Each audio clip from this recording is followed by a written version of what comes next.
Hey, this is Matt O'Leary, and this is Albums at a Glance for the season of fall 2016. These are going to be a little different than my What I'm Listening To videos, still going to be music recommendations, but instead of giving you stuff I just like and want to push out there, I'm going to give you stuff from across the spectrum, from stuff that pertains to my taste to not so much, from stuff I love to stuff I don't love so much. And yeah, so give me albums to review for the upcoming months. This one's going to be on fall, so albums that were released for me fall is September and October, so I'm going to stick to those 2 months.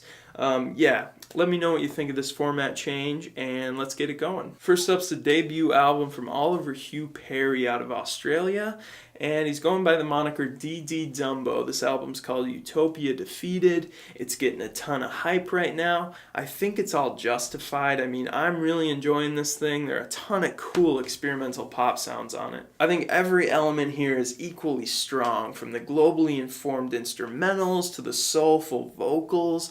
Neither of those outweigh each other. Oliver's voice is a little like Sting. It also reminds me of Samir from Young the Giant. This is the album I wish they would have put out this year. Definitely one of the must-hear indie pop albums of 2016. Next up, we got Opeth with Sorceress. And Opeth is, in my opinion, one of the greatest rock bands of all time. They've shifted away from death metal, and I've been totally okay with that, into this 70s just pure prog sound. Pale Communion is actually one of my favorite Opeth albums. But Sorceress doesn't break the top 5. Even though it's kind of meat and potatoes, I do really enjoy the straight-up rocker Chrysalis. This song's just volatile. I love the eeriness of the descending chromatic guitar line during the chorus, or just that pastoral acoustic jamming toward the end. Pretty effective use of that crispy, spacey effect on the ride cymbal there too. All the redundant writing in Sorceress is kind of made up a little bit by the production. Next up, we got the third psychedelic folk album from Weyes Blood called Front Row Seat to Earth. This one just clears the stage for Natalie Merring's incredible natural voice. Chris Cohen co-produced it, which I think adds to that organic sound. The songs that end up really sticking with me are Used to Be and Do You Need My Love, which probably doesn't come as a huge surprise given these are the poppiest and grandest choruses on the album, but the whole thing has a tendency to kind of just blend together into this very similar sound as it goes on. Definitely loses my rapt attention. But if you're really into that transcendent female folk sound of people like Karen Carpenter or Jackie McShee from Pentangle, or more modern artists like Julia Holter or Sharon Van Etten, then this is an absolute must. Next up's a new little EP from the Dinosaur Jr. frontman Lou Barlow called Apocalypse Fetish. His last one from last year, Brace the Wave, really impressed me with its strange way of making the ukulele seem reflective and almost solemn. This guy's almost 50 and still writing fresh lo-fi rock and roll. His voice sounds better than ever. I love the Spanish shuffle of the title track. In one moment it's squeezing your throat with tension, and in the next it's opening up into this vast sea of harmony with rich acoustic guitar, killer synth drones. Listen to this on your drive to work on a foggy morning.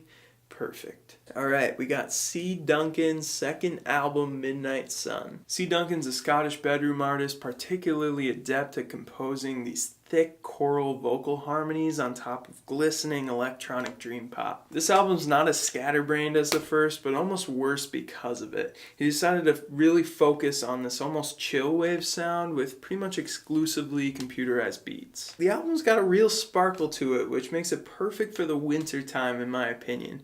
But it kind of loses some of that naive, natural charm of the first one, which I definitely prefer. The chord progression of Other Side might remind you faintly of Tame Impala's much more upbeat song, The Moment. There's a lot of similarity across the tracks, but I don't want to discourage you from checking him out, because he makes some downright enchanting music you need in your life. So go get the first album, and then listen to this one through the song Encores at least. Next up, we got the signature staccato funk of Vulfpeck with the album The Beautiful Game.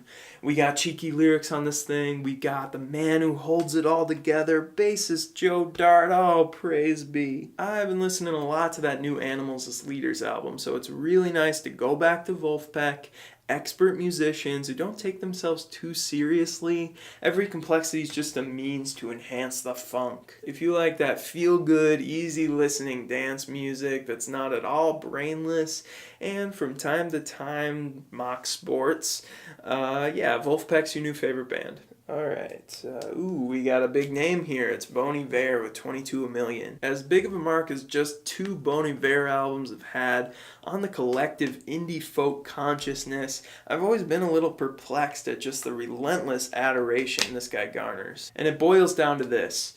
To me, Justin Vernon is a better sound writer than he is a songwriter. You take one single moment of any Boney Bear song, and yeah, I'd say that's totally beautiful, but the structure of the whole thing never really gripped me. I feel like the chords and the melodies are pretty unoriginal most of the time, and he could totally afford to take the risk he took on this album 22 A Million just because the whole community seems to hang on his every word and every weak falsetto run. Although the aesthetic is drastically changed from this introspective flannel-laden forest dweller to the scrapbook of glitch pop, my opinion pretty much remains the same. There are some songs on this album, like the second one I think, Death Breast, just too harsh and poorly mixed to even handle. I just can't do it. But he hits it out of the park with that Stratford Apartments song. It's one where the oddball horns and vocoder harmonies don't steal the show. They're just adding character to an already solid composition. A friend, also named Matt, from an a cappella group I was in college called Basses Wild,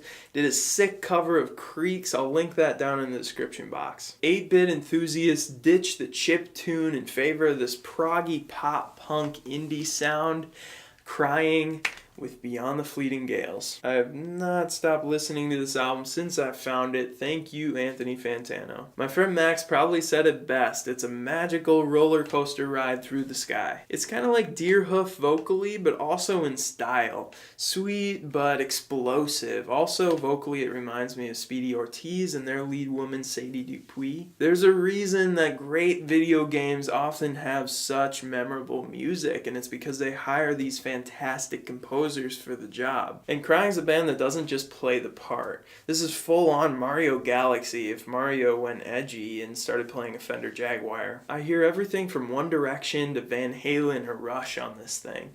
Favorite tracks are Wool in the Wash, Patriot, and Crying in the Wind. Last but not least, maybe least, is the EP rather, Selfish Angels from Davenport Cabinet. This is Travis Stever's band, the guitarist from Coheed and Cambria. It kind of leans towards dad rock a little bit with Travis's very southern rock vocals and no hint whatsoever of the sci-fi progginess of Coheed. However, Claudio does sing on one of the tracks, Photographic Memory, and you just can't go wrong with that dude. It's kind of like Prizefighter Inferno, but a little simpler. I do recommend the album Our Machine from Davenport Cabinet. Gives you a really clear idea into what Travis Stever brings to Coheed songwriting wise. I also want to mention the reviews I did in the fall, The Deer Hunters Act 5, Regina Spektor's Remember Us to Life, Sid Arthur's Apricity, and the Lemon Twigs with Do Hollywood. Again, let me know if you like this format and let me know what you think of the albums I mentioned here.